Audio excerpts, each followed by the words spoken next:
हे प्रभु, आपकी बड़ी कृपा है जो आपका स्वरूप हम देख रहे हैं।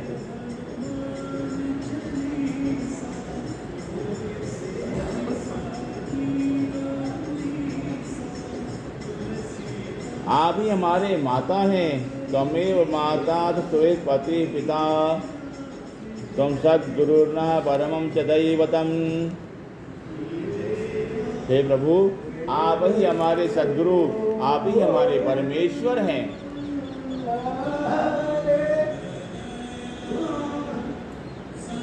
इस प्रकार से जब समस्त द्वारिका वासियों ने भगवान का स्वागत सत्कार किया, भगवान श्री कृष्ण द्वारिका प्रवेश करते हैं।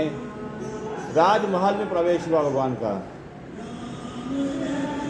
जब राजद्वार से जाते हुए भगवान राजमहल में प्रवेश कर रहे थे, देखा कि हर घर सजा हुआ है। आज जबरदस्ती सजाया जाता है। कोई नेता आ जाए तो जबरदस्ती घर को मोहल्ले सजाया जाता है। और नेता का जो रास्ता निश्चित रहता है, मंत्री है ना तो रास्ता निश्चित रहेगा। राजा का रास्ता निश्चित नहीं रहता। इसलिए राजा जब आता था तब हर गली हर मोहल्ले को सजाया जाता था कि इनकी मर्जी है, ये जहाँ जाना चाहें, इनके ऊपर कोई भी जो है प्रावधान नहीं लगेगा, कोई संविधान नहीं लगेगा कि इनको यहीं से जाना है, इनकी मर्जी रास्ता बदल दें। पर मंत्री आते हैं अब, इसलिए रास्ता निश्चित रहता है कि सीधे काल भैरव से विश्वनाथ जी जाएंगे, कचेरी बाजार नहीं घूमेंगे, शंकरा जी नहीं जाएंगे। उतना समय निश्चित है, उतने समय में ही सब कार्य करेंगे और सीधे सीधे जाएंगे। राजा तो सबका दायित्व रहता है। इसे राजा जो रहता था वो सबकी हर जगह जाता था, इसलिए हर गली मोड़ को सजाया जाता था कि राजा इस रास्ते गुजरेंगे तो यह रास्ता स्वच्छ दिखाई पड़े और हमारा घर संपन्न दिखाई पड़े।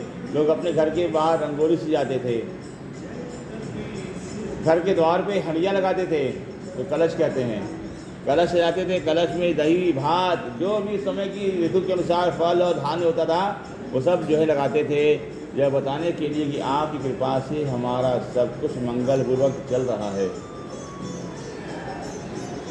इससे राजा को अपने राज्य का पता चलता था कि राज्य में संपन्नता कैसी है, कहीं कोई दुखी तो नहीं है, कोई अन्न से रहित तो नहीं है।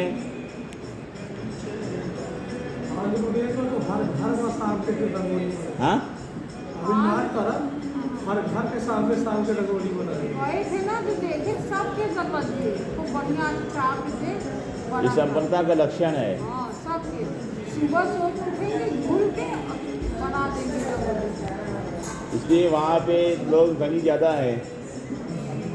सबके घर के सामने कुछ सुंदर लक्ष्मी भी देखती है कि कौन घर सजा रहा है। केवल घर ही नहीं, मोहल्ला भी सजना चाहिए। कूड़ा इधर उधर पड़ा हुआ है तो क्या करते जाएंगे।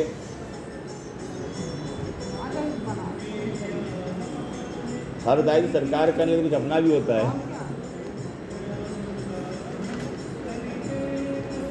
वहाँ सभी लोग जल्दी उठते हैं। अब यहाँ ऐसा कोई नियम यहाँ पे नहीं है। ऐसे कोई कभी 12-1 बजे उठता है, कोई 2 बजे उठता है, तो 12 बजे उठ के कूड़ा पी देता है, 80 कूड़ा फेंकते। शहर को अपना घर नहीं समझते। अपना घर साफ कर दिया, भले शहर गंदा हो जाए, गली गंदी हो जाए, उससे मतलब नहीं है। जबकि शहर भी हमारा ही है। हम साफ रखेंगे तो राजा सरकार भी साफ रखेगी। हम खुद ही गंदा करके रखते हैं तो सरकार भी गंदा रखेगी, साफ रखेगी। सरकार ने तो लगा रखा है हर मोहल्ले में 4 बस लगती है। फिर भी कूड़ा कहाँ से आ रहा है? कोई सरकारी व्यक्ति कूड़ा लेके जा नहीं रहा है। गंदगी हो रही हम कर रहे हैं, इसलिए हमको सरकार को भी इसमें दोष नहीं देना चाहिए।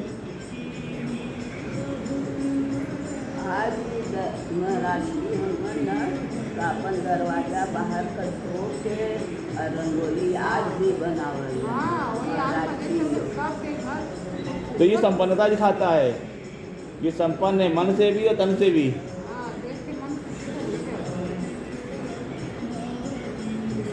सबसे गली खराब तो हमारा अरे हम बनाने नहीं, सबसे खराब गली हमारा। काहे से कि हमरे गली में बाड़े में गैया लोगन बांधल है, अब बस दू गाड़ के बस छोड़ दे। हमारे गली के तरह कौनो गली गंदी ना है। इसका दायित्व किसके ऊपर? हम ही लोग के ऊपर है जो वहाँ रहते हैं। अब तो 4 बार झाड़ू लगल है।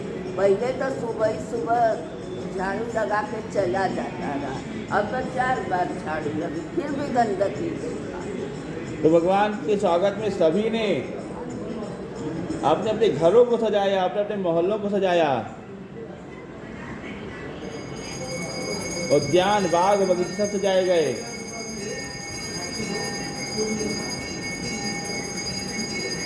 अलंकृता फूल कुंभई बलि भी दुग्धित कही। जब द्वारिका का हर एक घर सजा और भगवान ने हर एक घर को देखा, सभी ने अपने अपने घर की छत पर से भगवान के ऊपर फूलों की बरसात करी।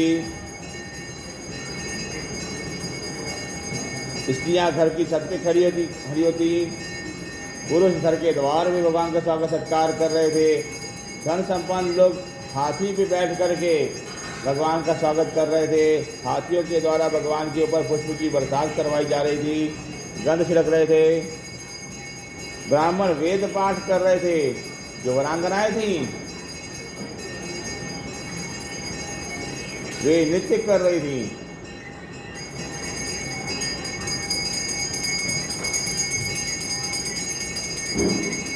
कहीं शंखनाद हो रहा है तो कहीं वेद पाठ हो रहा है। इस प्रकार से भगवान का स्वागत हो रहा था। भगवान के इस मंगल स्वागत को देखने के लिए सभी लोग अपने अपने तरीके से तत्पर थे। देवता विमान पे सवार होकर के आए।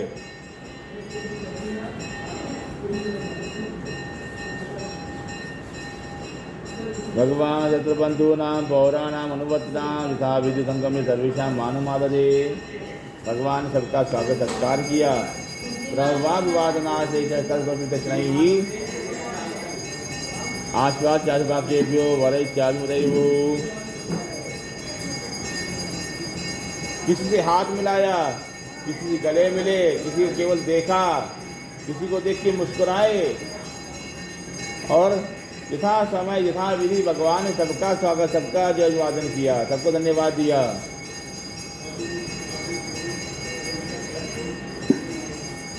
प्रद्युम्न आदि ने भगवान के चरण स्पर्श किए तो भगवान ने स्वयं देवकी वसुदेव आदि जो बड़े थे उनको प्रणाम किया।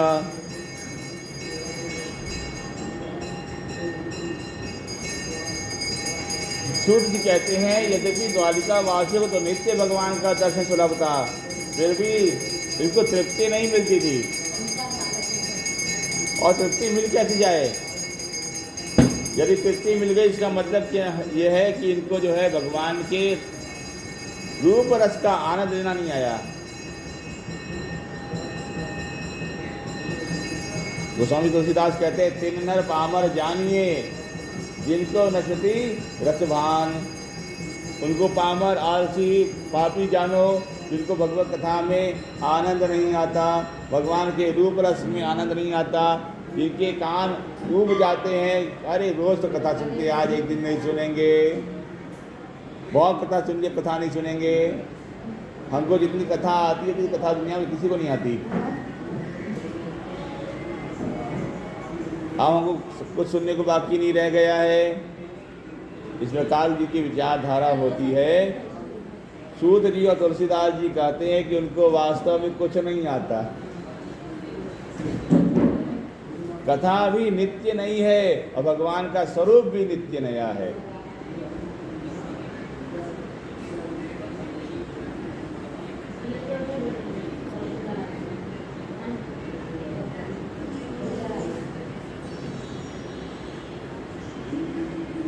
श्रियो निवासो यस्योर पानपात्रम मुखम दिशाम बहवो लोकपालानां सारंगाणां पदाम्बुजम।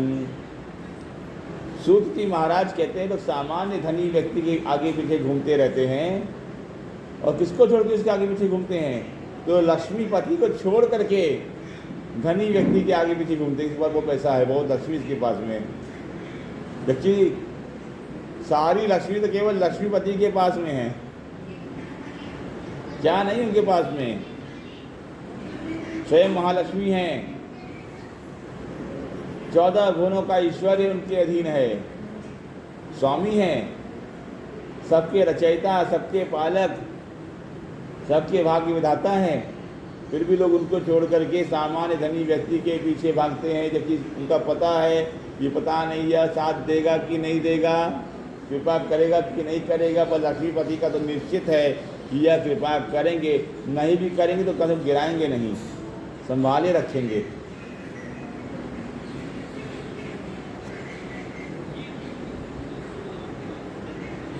सुदामा का कहीं पेट नहीं भरा, मगर कहीं भूखे भी नहीं सोए।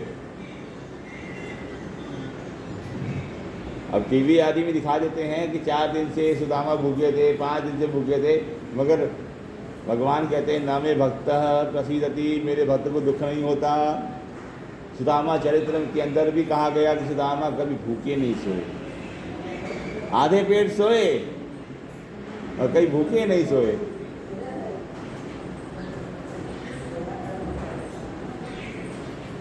और कभी कोई आ जाता घर पे तो वो दे देते, तो दान करने का उनको आनंद रहता कि हमने कुछ दिया, भले ही हम नहीं खा पाए तो क्या हुआ, हमारे घर से कोई खा भी गया, उनको इसका आनंद रहता था। इससे कोई ये कहे कि भगवान के भक्त भूखे रहते, ऐसा कभी नहीं है, कहीं भूखे नहीं रहते, किसी न किसी प्रकार से भगवान भोजन की व्यवस्था करके ही रखते हैं। तो स्वयं लक्ष्मीपति को त्याग करके ये लोग सामान्य धनी व्यक्ति के आगे पीछे घूमते हैं, जबकि चतुर सबको त्याग करके केवल लक्ष्मीपति के पीछे भागते हैं। भगवान श्री कृष्ण ने माता रुक्मिणी से पूछा, उनको कहा है व्यंग में, हे रुक्मिणी तुमने हमसे ब्याह करके गलती कर दी, कहाँ हम और कहाँ शिशुपाल, चैत्य देश का राजा, हम तो समुद्र में छुपके रहते हैं, तुमको शिशुपाल से ही ब्याह करना चाहिए था, हमसे ब्याह कर गलती कर दी। माता रुक्मिणी कहती है कि सही कहा, कहाँ आप कहाँ शिशुपाल, भला कोई मूढ़ स्त्री होगी जो आपको छोड़ के शिशुपाल के पास जाएगी? क्यों, आप गोपाल हैं, आपके पास सब कुछ है, बड़े बड़े चक्रवर्ती राजा अपना राज छोड़ करके केवल आपके भजन के लिए वन वन भटकते हैं कि कहीं गोविंद की चरण रज मिल जाए, गोविंद ना भी मिले, गोविंद के भक्त ना मिले, गोविंद के भक्तों की चरण रज मिल जाए, गोविंद की चरण रज मिल जाए। इसके लिए बड़े बड़े चक्रवर्ती राजा अपना राजपाट त्याग देते हैं।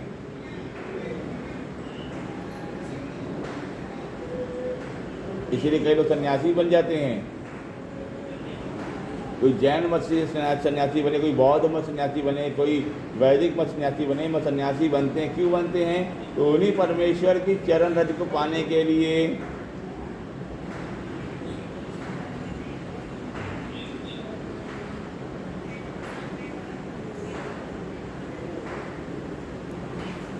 इसलिए चाहे कुछ भी हो जाए, श्री कृष्ण की चरण को पकड़ के रखना चाहिए।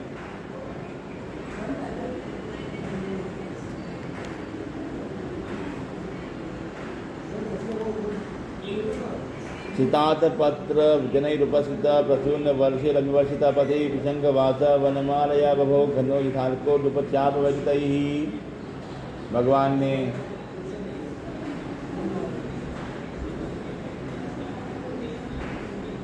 द्वारिका में प्रवेश किया, महल के अंदर प्रवेश किया है। सबसे पहले उग्रसेन के पास में गए, उग्रसेन वसुदेव को प्रणाम करने के पश्चात माता रोहिणी और माता देवकी के पास गए। देवकी आदि समस्त वसुदेव पत्नियों ने, वसुदेव जी की 7 पत्नियां थी, केवल 2 का नाम प्रसिद्ध है, मदिरा, इला देवी, ऐसे 5 उनकी और पत्नियां थी। इनमें रोहिणी सबसे बड़ी थी और देवकी सबसे छोटी।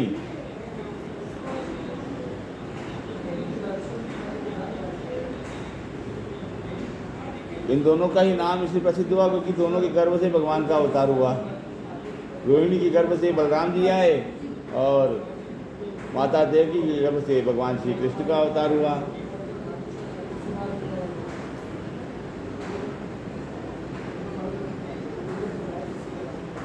भगवान श्री कृष्ण को गोद में जब माता देवकी ने बैठाया तो उनको ये भाव ही नहीं रह गया कि हमारा बालक अब जो है 90 साल का वृद्ध हो चुका है, बल्कि ये भाव जागृत हुआ कि अभी अभी तो ये कारागृह में प्रकट हुआ था। कंस के कारागृह में जिस स्वरूप को देखा था, वो जो बाल रूप था, जो रो रहा था, वह यही है। यह भाव प्रकट हो गया और यह भाव जैसे ही प्रकट हुआ, माता देवकी के स्तनों से दुग्ध निकलने लगा।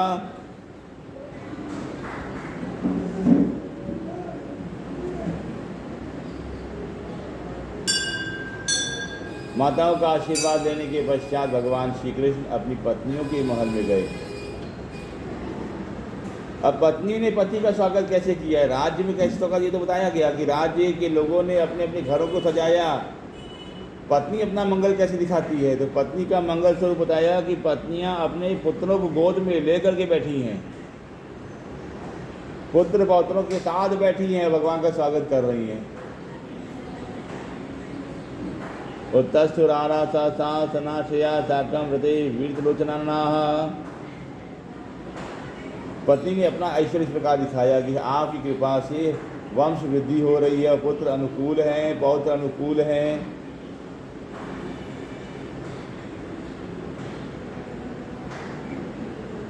इसलिए हमारी आज्ञा में आपके स्वागत में हमारे पास बैठे हुए हैं।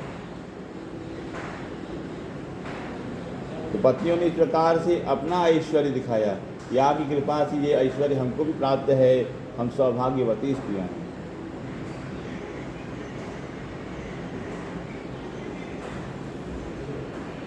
सौभाग्यवती स्त्री केवल वही नहीं जिसका विवाह हो गया है, वो तो है ही, प्रमुख तो यही लक्षण है कि विवाह होना चाहिए। और दूसरा लक्षण क्या है, पति भी अनुकूल हो और संतान भी अनुकूल हो, ससुराल भी अनुकूल हो, मायका भी अनुकूल हो, तो सौभाग्यवती स्त्री है। पति अनुकूल नहीं है, ससुराल अनुकूल नहीं, संतान अनुकूल नहीं है, तो सौभाग्यवती स्त्री नहीं है फिर। क्योंकि सौ का यानी कि सास का भाग्य जो लेके चले वह सौभाग्य है। जिसको सास का भाग्य ही नहीं मिला उसको सौभाग्यवती नहीं कहा जाएगा।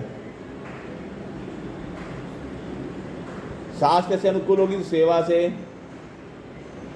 और सोचे सास हमारी तारीफ करे, ऐसा कभी नहीं होगा, क्योंकि सास गुरु है, गुरु कभी शिष्य की तारीफ नहीं करता। सास कमियां बता रही है यानी कि वो अनुकूल हो रही है। जो कमी बताएगा वही आपको जो है सही मार्ग दिखा रहा है, जो कमी नहीं बताएगा वो सही मार्ग नहीं दिखा रहा, वो आपका शत्रु है। क्योंकि सास चाहती है कि जो परंपरा हमने निभाई है वही परंपरा हमारी बहू भी आगे निभाए। इसे कहीं बिगड़ती भी है, कन्या को नहीं बिगड़ेगी, कन्या को किसी और घर जाना है, इसे कन्या को नहीं बिगड़ती। बहू को बिगड़ेगी, बहू को उसकी परंपरा संभालनी है, बहू के ऊपर दायित्व उसको देना है, कन्या को दायित्व नहीं देना है। कन्या भी खराई बना करेगी तो उसको भी बिगड़ेंगे। तो माँ बन करके, सास बन करके नहीं ना, सास की बात हो रही है, माँ की बात नहीं। सास उसकी बहू की भी हम माए हैं जाने, तो पहले तो सास ही बनना पड़ता है। जब सास बनेंगी तब बहू को समझ में आएगा कि ये हमारा दायित्व है। दोनों के एक समान समझते हैं। इसलिए सौभाग्यवती स्त्री का यही लक्षण है कि सास भी अनुकूल हो, पति भी अनुकूल हो, ससुराल अनुकूल हो, बालक अपने अनुकूल हो। तो माता रुक्मिणी आदि समस्त श्री कृष्ण पत्नियां अपने सौभाग्य को दिखाती हैं।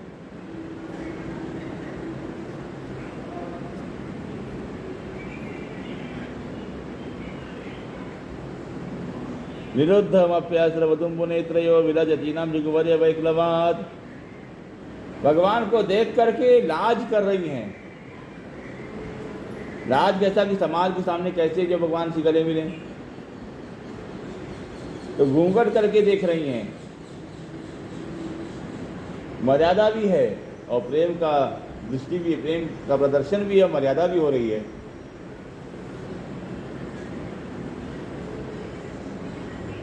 पदे पदे का विरमेद तत्पदा चला विलक्षीन जहाज करिचित। सूत जी कहते हैं इन स्त्रियों के सौभाग्य का वर्णन तो कोई नहीं कर सकता। पहले द्वारिका वालों के लिए कहा कि द्वारिका वालों के सौभाग्य की तुलना किसी और से नहीं हो सकती, मगर श्री कृष्ण की पत्नियों की तुलना, सौभाग्य की तुलना किसी और द्वारिका वालियों से भी नहीं हो सकती। द्वारिका वाले भगवान के सौभाग्य की तुलना श्री कृष्ण की पत्नियों की सौभाग्य की तुलना कर लें, उनको तो केवल दर्शन था और श्री कृष्ण पत्नी को एकांत वास था। जिस सौभाग्य की इच्छा गोपिकाएं किया करती थी, उस सौभाग्य की प्राप्ति रुक्मिणी आदि कृष्ण पत्नियों को हुई। कई बार लोग आक्षेप करते हैं कि भगवान श्री कृष्ण ने रास नहीं रचाया या गोपिकाओं का सौभाग्य ज़्यादा था। गोपिकाओं को विरह का सौभाग्य था, मिलन का सौभाग्य नहीं था उनको, क्योंकि जो प्रेमालाप करना चाहती थी युवावस्था के कृष्ण के साथ में, वो उनको कभी मिला ही नहीं। वह मिला कृष्ण पत्नी को, वह कृष्ण पत्नी को विरह नहीं मिली। इसलिए गोपिकाएं हमेशा मिलन चाहती थी और कृष्ण पत्नी हमेशा विरह चाहती थी कि हमको भी विरह मिले। भागवत के प्रसंग में जब कुरुक्षेत्र में सारे यदुवंशी और कुरुवंशी मिले तो माता द्रौपदी ने कृष्ण पत्नियों से पूछा कि आप किस सौभाग्य की इच्छा करती हैं और आपका विवाह भगवान से कैसे हुआ। तब जो 16,000 पत्नियां तो उन्होंने कहा कि हम तो यह सौभाग्य की इच्छा करती हैं जो व्रज स्त्री को सौभाग्य मिला है वह हमको मिले। वे श्री कृष्ण के नंगे चरणों को अपने हृदय पे धारण करती थी, हमको धारण करने का वो अवसर मिले।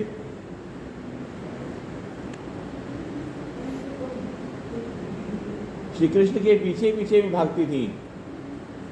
उनकी दिन रात की चर्या केवल कृष्णमय होती थी, तो वह चर्या हमारी हो जाए। यद्यपि हम पत्नियां हैं पर हमको विरह नहीं प्राप्त है, हमको विरह में भी कृष्ण की स्मृति चाहिए। विरह में तो हम पुत्र आदि को देखते कि लड़का क्या कर रहा है, पोता क्या कर रहा है, हमको ये चिंता नहीं चाहिए। हमें कृष्ण की चिंतन चाहिए कि कृष्ण कहाँ गए, कृष्ण क्या कर रहे हैं।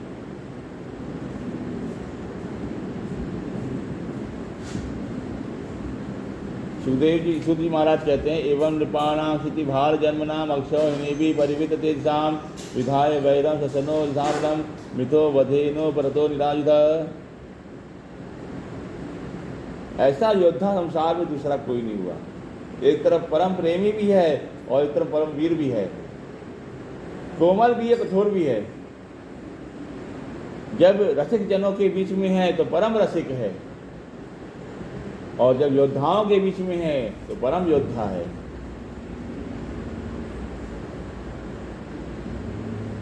कोई या तो केवल योद्धा होता है या तो कोई केवल रसिक होता है। ये श्री कृष्ण ही एकमात्र ऐसे अवतार हुए, इसी को अवतार कहा गया क्योंकि सब कुछ थे। पढ़ने गए तो सबसे अव्वल विद्यार्थी बन गए, इनके समान दूसरा कोई विद्यार्थी नहीं हुआ। 64 दिन के तो सारी विद्या सीख ली। इसको सीखने में 40 साल का समय लगता है, केवल 64 दिनों में सारी विद्या प्राप्त कर ली। तांडव इसे केवल भगवान शंकर ही जानते हैं कैसे करना चाहिए। उस तांडव को भी भगवान श्री कृष्ण ने कालिया के सिर पे करके दिखा दिया। रास को भी कई प्रणालियों में किया, रास, अंतररास, दिव्य रास, महारास, अति दिव्य रास, कई प्रणालियों में रास किया भगवान ने। और ऐसा रास आज तक कोई नहीं कर सकता। इसलिए लोग रासलीला करवाते हैं, मगर महारास लीला कभी नहीं हो सकती। अंतर दिव्य रास नहीं हो सकता, महादिव्य रास नहीं हो सकता। दोनों में सब में अंतर क्या है? तो रास में तो एक कृष्ण और बहुत सी गोपिकाएं, सामान्य रास है। रास का प्रथम चरण ये भी भगवान श्री कृष्ण ने किया। अंतर रास क्या है? श्री कृष्ण है ही नहीं, केवल गोपिकाएं हैं। श्री कृष्ण स्मृति में विद्यमान हैं, यह रास भी हुआ। फिर दिव्य रास हुआ। दिव्य रास कैसे हुआ? श्री कृष्ण प्रकट हुए और जितनी गोपिकाएं उतने कृष्ण, ये दिव्य रास हुआ। फिर महारास हुआ। महारास कैसे हो गया? तो केवल कृष्ण, ना कोई गोपी, केवल कृष्ण ही है, कृष्ण ही कृष्ण के साथ में नृत्य कर रहे हैं, ये महारास हुआ। सुखदेव जी इसी प्रकार से क्रम में रास का वर्णन 5 अध्यायों में करते हैं। तो कई बार लोग जो जानते नहीं रासलीला का महत्व, वह आक्षेपण कर देते हैं भगवान श्री कृष्ण ने रासलीला करी। रास किस लीला में करी है? रास के कई चरण हैं। महारास लीला बहुत, जिसने रास आरंभ किया वो महाराज तक भी लेके गया,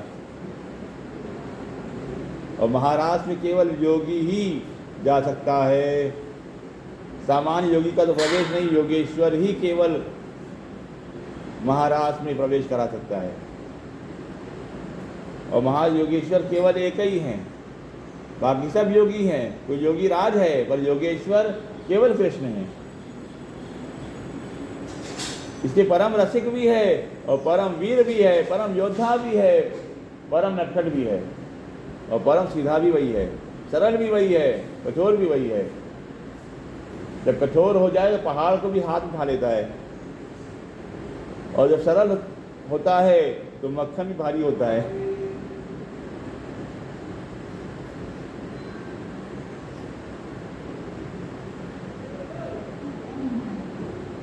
पूतना जैसी राक्षसी डरा नहीं सकती, पर माँ के हाथ की डंडी से डरता है। पूतना तो डराने वाला है, मगर यशोदा मैया हाथ में डंडी पकड़ ले तो रोता है कि माँ मारेगी। माँ वैसा नहीं मारना चाहती जिसे पूतना मारना चाहती थी, मगर पूतना को देख करके नहीं रोया, माँ के तो के रो दिया। तो ऐसा नटखट है।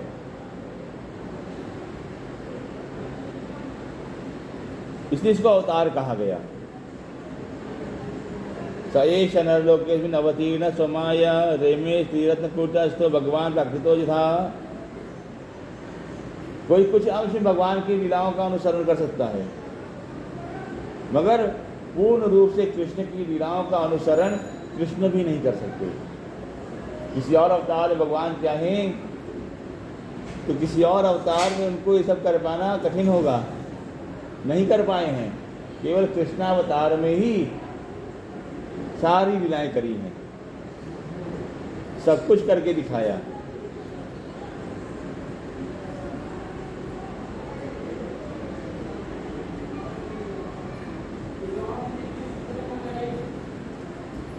उद्दाम भाव विशुनामल वल्गुहास व्रीडावलोकनिहतो मतनो बियासाम तमुइह चाप मजहात मदोत्तमास्ता यस्येन्द्रियं विमथितुं कुह कई न चेकुः।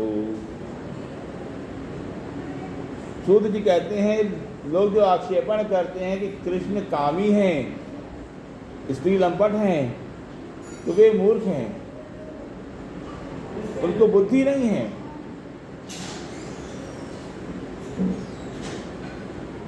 कृष्ण ही आत्मा है, और आत्मा अपने आप में रमण करती है, यानी कि वो अपने आप में स्थित है।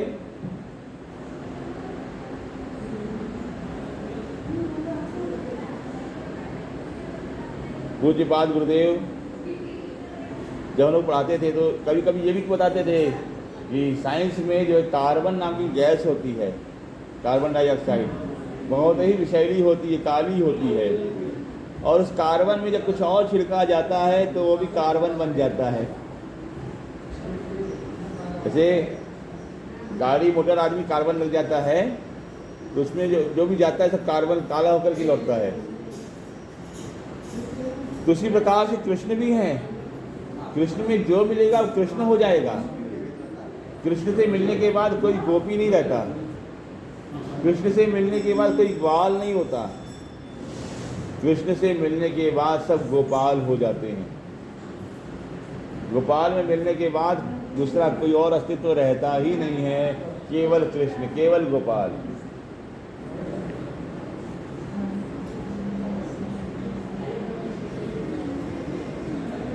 जैसे आग में कोई चिंगारी मिल जाए तो चिंगारी का अस्तित्व नहीं रहता, फिर वो अग्नि ही कहलाती है, महाअग्नि है ये। उसी प्रकार से कृष्ण से मिलने के बाद व्यक्ति का अपना कोई नाम रूप नहीं रहता, वह केवल कृष्ण का हो जाता है। पहचान कृष्ण से होती है।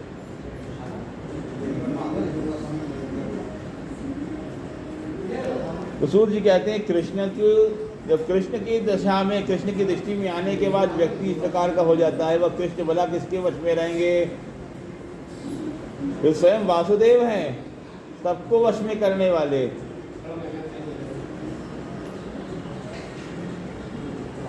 वंशी की धुन बज जाए तो कोई भी जीव अपने वश में नहीं रहता। जिसके नाम की वंशी बजा दी वो भी संसार में नहीं रहेगा, अर्थात रहेगा संसार में ही, पर संसारी बन के नहीं रहेगा, विषयासक्त बन के नहीं रहेगा, वह कृष्णासक्त बन के रहेगा। सबसे बड़े उदाहरण तो रसखान है। कहाँ एक धनी सेठ इतना कामी व्यक्ति था कि किसी घर में सेविकाएं ही थी, केवल स्त्रियां ही सेवा करती थी। कोई काम ही नहीं था ऐसा कि जो भोग करना स्त्रियों का, केवल सुंदरता के लिए द्वारपाल तक केवल स्त्रियां। और जब कृष्ण के स्वरूप का वर्णन सुना तो सब कुछ त्याग दिया कि वास्तविक सुंदरता तो कृष्ण में है। तो सब कुछ छोड़ छाड़ के, सारा धन वैभव छोड़ करके वृंदावन की गलियों में भिक्षा मांग करके रहने लगे कि कुछ भी छूट जाए पर कृष्ण का स्वरूप दर्शन ना छूटे।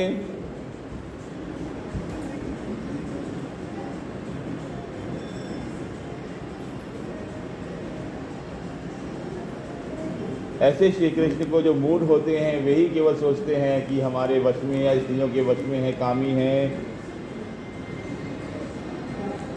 इस प्रकार से सूर्य जी श्री कृष्ण का द्वारिका प्रवेश का वर्णन करते हैं। अब आगे और जो कथा हुई है वह कार्यक्रम में होगी। श्री कृष्ण बोली भक्त वत्सल भगवान की जय।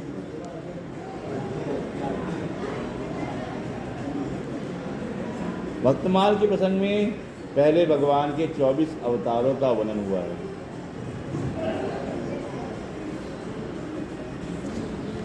क्योंकि अवतार जीवन चक्र के प्रतीक हैं।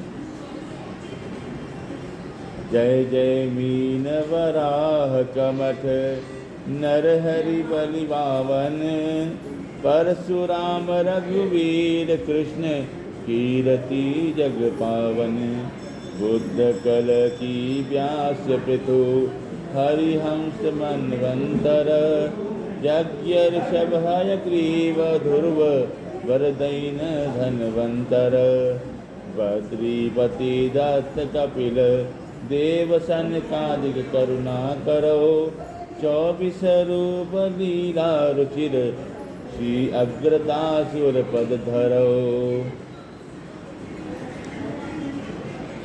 भगवान के 24 अवतारों के साथ नाभाजी अपने गुरु अग्रदास जी की वंदना करते हुए कहते हैं कि आप अपने चरण कमलों को हमारे हृदय में धरिए। मत्स्यावतार, वराह अवतार, कूर्मावतार, नरसिंह अवतार, बलि वामन, परशुराम, श्री राम, कृष्ण, बुद्ध, कल्कि, व्यास, पृथु, हरि, हंस, मनवंतर, यज्ञ, ऋषभ, हयग्रीव, ध्रुववरदानी, धनवंतर, बद्रीनाथ, दत्तात्रेय, कपिल देव, सनकादिक, ये 24 अवतार और हमारे गुरुदेव श्री अग्रदास जी महाराज हमारे हृदय कमल को पवित्र करें।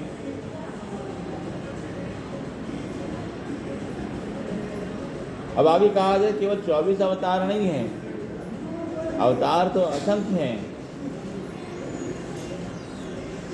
पल पल कोई न कोई स्वरूप प्रकट हो रहा है और पल पल कोई न कोई स्वरूप नष्ट हो रहा है।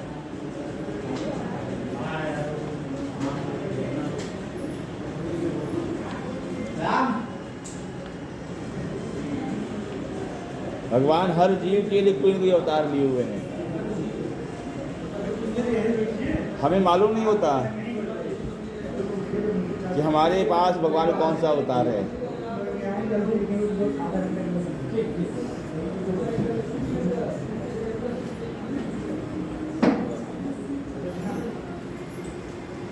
भागवत के प्रसंग में 24 अवतार का वर्णन होना ही है, इसलिए यहाँ पे अधिक विस्तार से वर्णन नहीं हो रहा है। अब श्री राम जी की महिमा की भागवत हरि कथा में 2 अवतारों का बड़ा विशेष वर्णन होता है, राम कथा या कृष्ण कथा।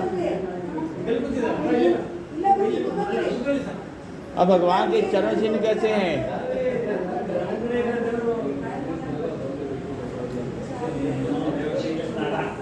भगवान श्री रामचंद्र के चरण चिन्हों का वर्णन करते हुए नाभाजी कहते हैं, अंकुश अंबर कुलिस कमल जब ध्वजा धेनुपद शंख चक्र स्वस्तिक जम्बू फल कलश सुधाहृद अर्ध चंद षटकोण मीन बिंदु उधर धरेखा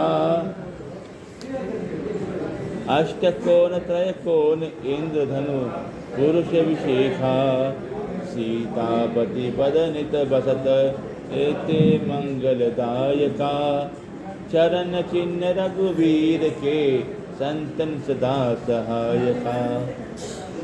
श्री रामचंद्र या भगवान श्री कृष्णचंद्र के चरण चिन्ह कैसे हैं? तो चरण उनके अंकुश से युक्त हैं, चरणों में अंकुश की रेखा बनती है, वज्र की रेखा बनती है, कमल चिन्ह बनते हैं। भगवान के चरणों में जो रेखाएं हैं उनसे कमल का चिन्ह बनता है, वज्र का चिन्ह बनता है,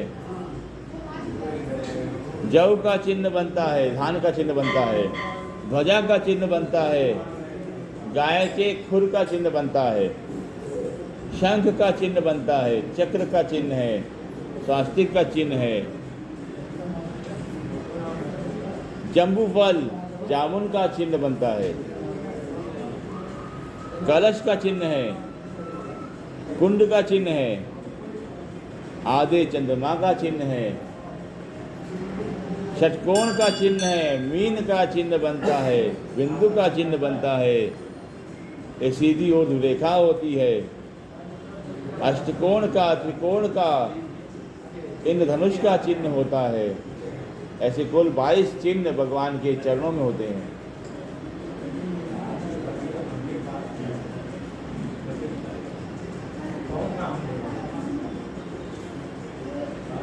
अब इन चरणों में जो आसक्त हैं उनका वर्णन करते हैं। जो सदैव श्री रघुनंदन श्री यदुनंदन के चरणों में लीन रहने वाले भक्तगण हैं, उनके भी जो रक्षक हैं, 12 प्रधान भागवत हैं, उनका वर्णन करते हुए कहते हैं, विधि नारद शंकर सनकादिक कपिल देव मनुभुप नर हरिदास जनक भीष्म बलि सुक मुनि धर्म स्वरूप। ये 12 महाभागवत हैं जो सदैव जीवों को भगवत भक्ति में लगाए रखने की तत्पर रहते हैं। स्वयं ब्रह्मा जी हैं, नारद हैं, भगवान शंकर हैं, सनत कुमार हैं, कपिल देव हैं, 14 मनु हैं। आजकल लोग मनु को ही गाली देते हैं, लेकिन मनु का कार्य है लोगों का संरक्षण करना, और लोग संरक्षक को ही गाली देते हैं कि मनु ने गलत क्रिया। मनु नहीं होते तो मानव भी नहीं होते, हम लोग पशु बन के घूम रहे होते। मनु ने ही सभ्यता को आरंभ किया।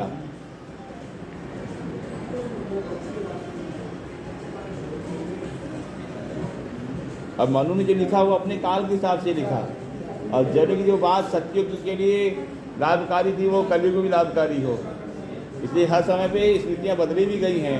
मगर लोग इस रहस्य को न जानते हुए केवल मनु को गाली देनी है, मनु ने गलत लिख दिया, तुलसीदास जी गलत लिख दिया।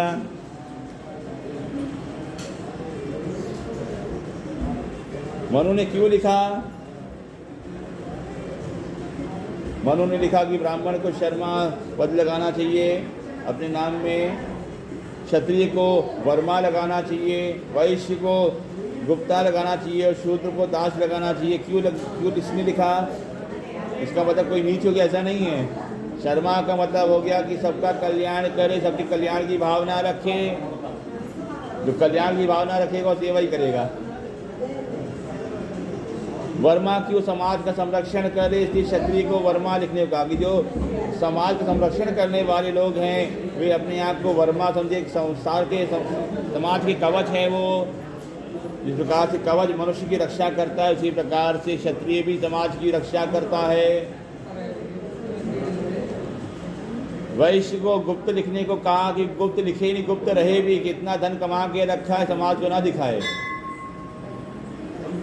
अपना धन गुप्त रखे। पैसा कैसे बचाना है ये विद्या वैश्य को आनी चाहिए। समाज का पैसा कैसे बचा के रखना है, राजा को कैसे संबोधित करना है कि पैसा बचाए, धन की रक्षा करे, यह वैश्य का कर्तव्य है। और समाज में कहाँ किस वस्तु की आवश्यकता है यह बताए, यह कर्म है शूद्र का।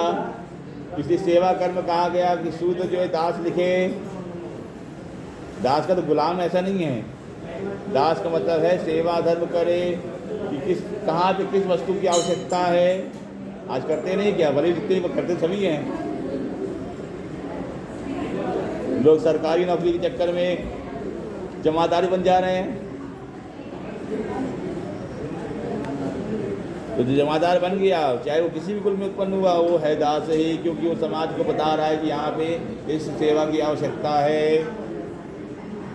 अब कई संत महात्मा जो है शूद्र कुल के भी हैं मगर समाज को सही मार्गदर्शन दिखा रहे हैं, तो वो शूद्र कुल होने के पश्चात भी कर्म से ब्राह्मण हो जा रहे हैं, माननीय हो रहे हैं, सम्माननीय हो रहे हैं।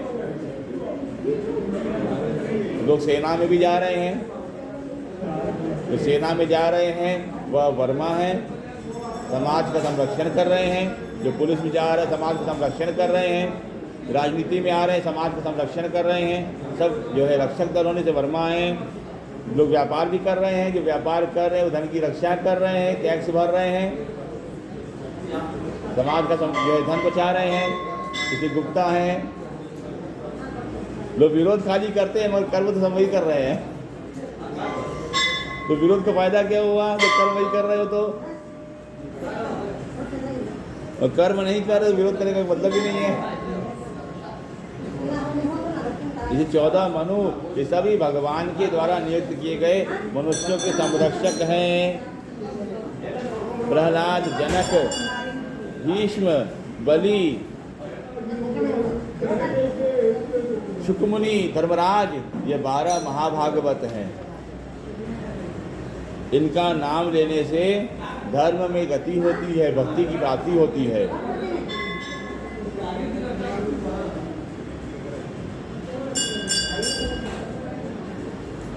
और सभी का जन्म भी दिव्य है। ब्रह्मा जी स्वयं भगवान के ही मानस पुत्र हैं। हम लोग भगवान ब्रह्मा जी के मानस पुत्र की चर्चा करते हैं मगर भगवान के मानस पुत्र कौन है? ब्रह्मा जी। भगवान के नाभि कमल से ही आविर्भाव हुआ, इसलिए उनका नाम स्वयंभू। ब्रह्मा जी के पुत्र कौन है? तो आगे क्रम से ब्रह्मा जी के पुत्रों का वर्णन आता है। ब्रह्मा जी के बाद है नारद, जो ब्रह्मा के ही मानस पुत्र हैं। नारद के बाद आती जो है संख्या में भगवान शंकर हैं। शंकर भी ब्रह्मा जी के पुत्र हैं और पिता भी हैं,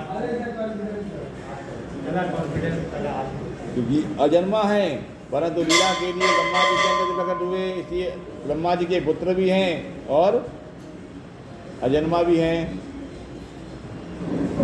जनक कुमार ये भी ब्रह्मा जी के पुत्र हैं। कपिल ये ब्रह्मा जी के पौत्र हैं। मनु ये ब्रह्मा के पुत्र हैं। प्रहलाद ये परपौत्र हैं, परपौत्र के भी पौत्र हैं, पुत्र हैं। ब्रह्मा जी के पुत्र मरीचि, मरीचि के कश्यप, कश्यप के हिरण्यकशिपु, हिरण्यकशिपु के पुत्र हैं प्रहलाद। जनक, जनक एक व्यक्ति नहीं है, जनक पूरी वंश परंपरा है। उस वंश परंपरा में जितने भी लोग हुए सब के सब भागवत। भागवत में लगभग 13 जनकों का नाम है। जनक वंश में उत्पन्न होने वाले 13 राजाओं का।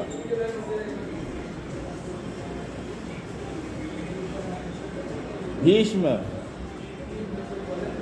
यह भी परम भागवत है। दैत्यराज बलि, अभी भीष्म का प्रसंग भागवत में हुआ ही कल, कि स्वयं भगवान को भी उनकी मृत्यु के समय भी उनके पास जाना पड़ा, और जब तक भीष्म की प्राण नहीं निकले तब तक उनके पास रहना पड़ा।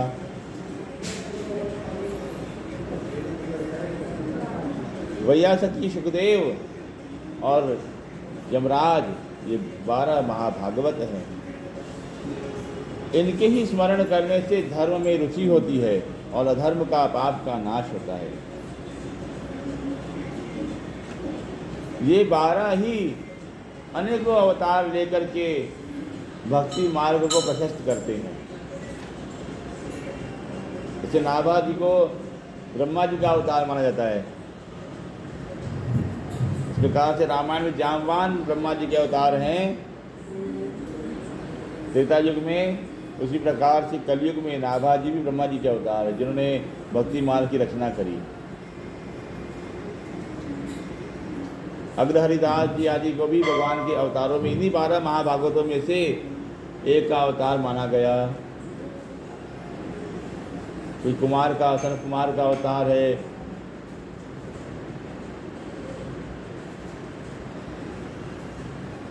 कोई कपिल देव का अवतार परंपरा है। वृंदावन में कई भक्ति मार्ग के आचार्य हैं।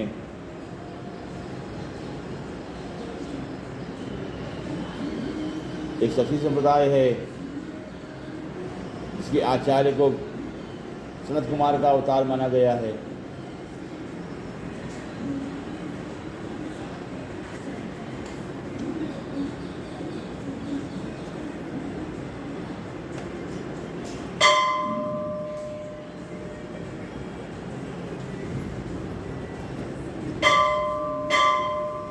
अब ये 12 महाभागवतों का वर्णन करने के पश्चात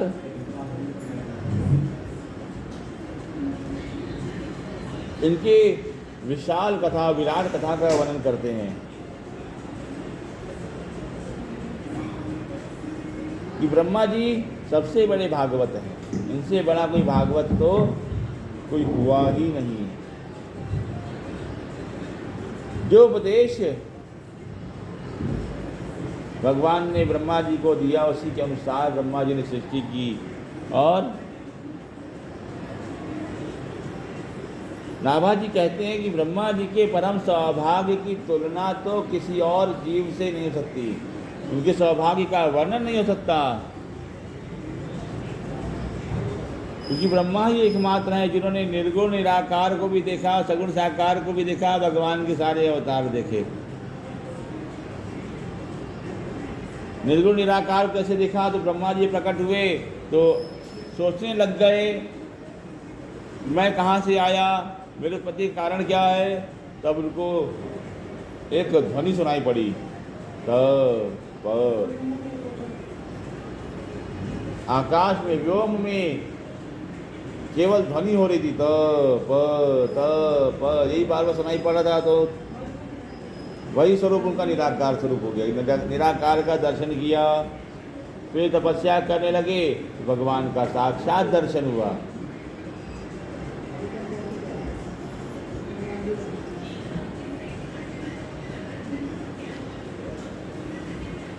और भगवान के 24 अवतार है, ब्रह्मा जी के एक दिन में होते हैं। अर्थात ब्रह्मा जी भगवान के 24 अवतार का दर्शन नित्य करते हैं। नित्य वराह अवतार होता है, नित्य रामावतार होता है ब्रह्मा जी के समय में, ब्रह्मा जी के दिन में नित्य कृष्ण अवतार होता है। जैसे हमारे सोम मंगल बुधवार है, ऐसे ब्रह्मा जी के भी 7 वार हैं। रक्त, कल्प, पद्म, सारस्वत, ब्राह्म, 7 वार है ब्रह्मा जी के। इन 7 वारों में ब्रह्मा जी नित्य भगवान का दर्शन करते हैं, सारी लीलाएं देखते हैं।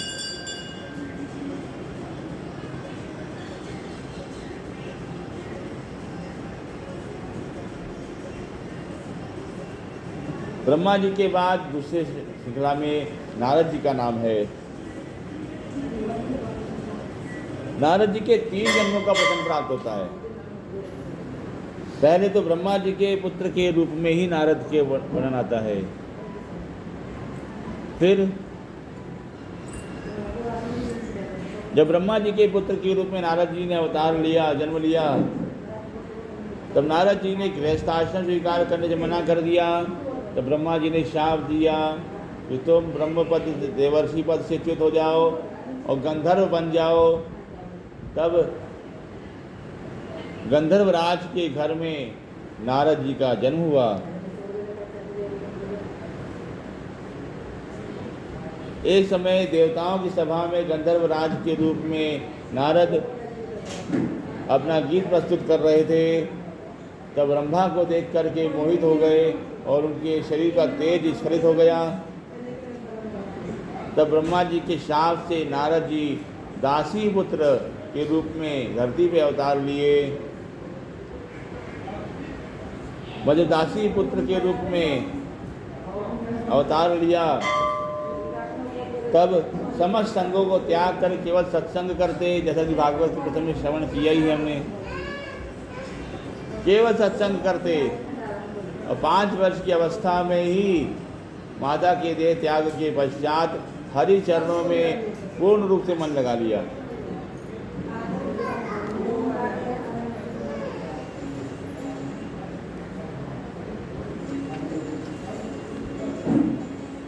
जब हरि में मन लगा तो उस जन्म में एक बार भगवान का साक्षात दर्शन भी हुआ और आकाशवाणी के द्वारा भगवान ने ब्रह्मा जी को कहा कि तुमको अगले जन्म में मेरा बार बार दर्शन होगा, मगर तुम तपस्या मत छोड़ो, तपस्या करते रहो, क्योंकि इस तपस्या के द्वारा ही तुमको आगे बल मिलेगा जिससे तुम मेरा नित्य दर्शन कर पाओगे। तो भगवत आदेश में नारद जी ने तपस्या जारी रखी। इसका प्रभाव यह हो गया कि पुनः जब नई सृष्टि उत्पन्न हुई, तब ब्रह्मा जी के अंदर से पुनः प्रकट हुए नारद जी और देव ऋषि के पद पे नियुक्त हुए। आज जो भी हम ग्रंथ पढ़ते सुनते हैं, इसमें कहीं न कहीं नारद जी का विशेष योगदान है। नारद लीला के बिना कोई अवतार और कोई भी लीला पूर्ण नहीं हुई।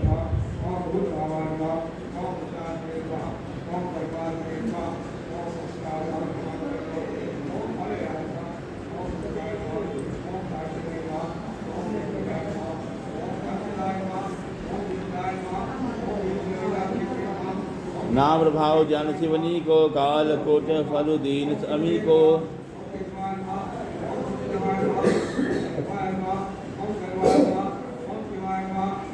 कलयुग में जब भक्ति बाधित हो गई, भक्ति खंडित होने लगी, तब नारद जी के उपदेश में, नारद के उद्योग से ही भक्ति मार्ग पुनः प्रशस्त हुआ।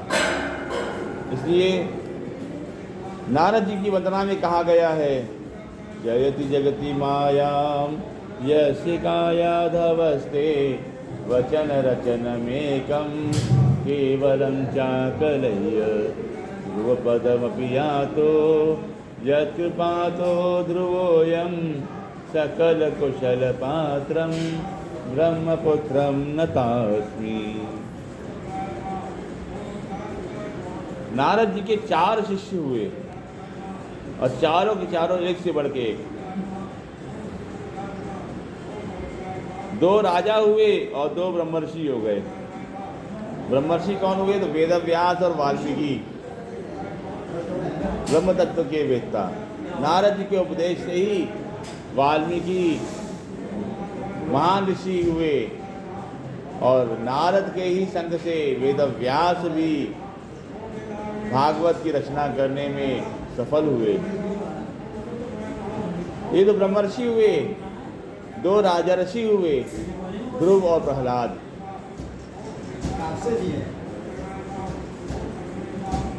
ध्रुव के उपदेश, नारद के उपदेश में ही ध्रुव को अपने जीवन का लक्ष्य मिला। ध्रुव तो दिशाहीन हो गए थे, क्या करें, पिता ने भी त्याग दिया, राज में रह के क्या करेंगे।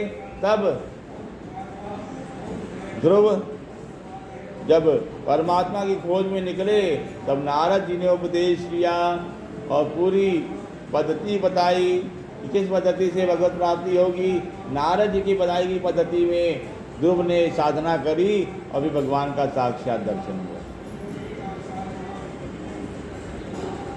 12 अक्षरी मंत्र दिया, ओम नमो भगवते वासुदेवाय। ये 12 अक्षरी मंत्र दिया ध्रुव को, और ध्रुव केवल 5 महीने में ही नारद जी की पद्धति का अनुसरण करके भगवत दर्शन के अधिकारी बन गए। गर्भावस्था में प्रहलाद पर कृपा करी, जब प्रहलाद माता गर्भ में थे तब प्रहलाद पर कृपा करी। घट घट में भगवान को कैसे देखना है नारद जी ने सिखा दिया। प्रभाव ये हो गया कि खंबे में भी भगवान है, यह प्रहलाद देखने लग गए। हर जीव जंतु में भगवान है, यह दर्शन को हुआ। इस प्रकार से 2 महाभागवतों का यहाँ वर्णन हुआ। बाकी और जो कथा है वह कल क्रम में होगी। श्री कृष्ण।